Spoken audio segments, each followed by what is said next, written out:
My son was not a loser, was not a sucker. You're the sucker. You're the loser.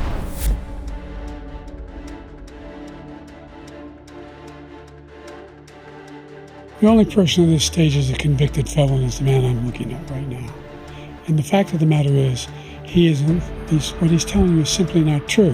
The fact is that there was no effort on his part to stop what was going on up in Capitol Hill. And all those people, every one of those who were convicted, deserves to be convicted. The greatest economy in the history of our country. We have never done so well. Everybody was amazed by it. Other countries were copying us. We got hit with COVID, and when we did, we spent the money necessary so we wouldn't end up in a Great Depression, the likes of which we had in 1929.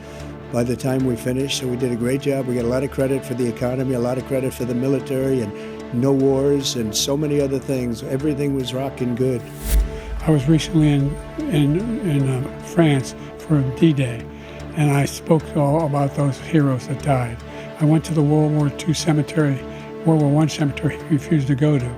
He was standing with his 4-star general, and he told me, he said, I don't want to go in there because they're a bunch of losers and suckers. My son was not a loser, was not a sucker. You're the sucker. You're the loser.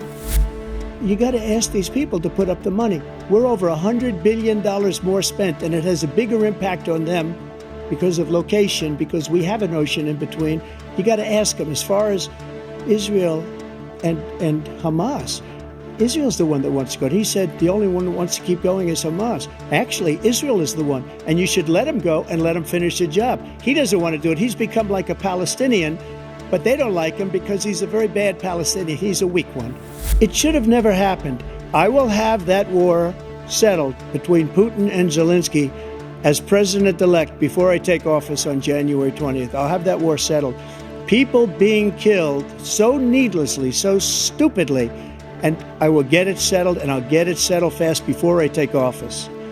The crimes that you are still charged with, and think of all the civil penalties you have. How many billions of dollars do you owe in civil penalties for molesting a woman in public, for doing a whole range of things, of having sex with a porn star on the night while your wife was pregnant? I mean, what are you talking about?